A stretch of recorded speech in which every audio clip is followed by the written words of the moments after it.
డొనేషన్ల యుగములోన డబ్బు లేని దళితుల్లో 100కొకడు చదువుకుంటే ఓర్చుకోని గుణమెందుకు? లంచగొండి దేశంలో వెనకబడ్డ జాతుల్లో 1000కొకడు నౌకరైతే ఏడ్చుకునే బుద్ధెందుకు?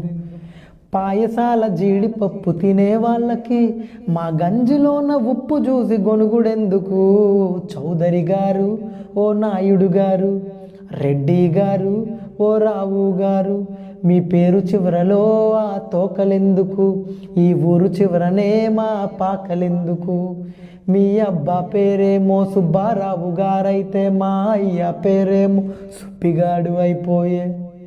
మీ అన్నగాడేమో విమానాల్లో ఎక్కుతుంటే మా తమ్ముడు గాడేమో రిక్షాలు దొక్కుతుండే.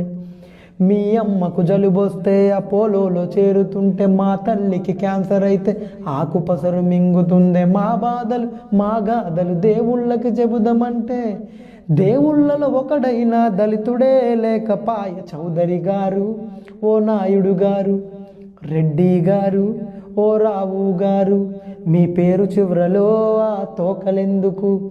ఈ ఊరు చివరనే మా పాకలెందుకు?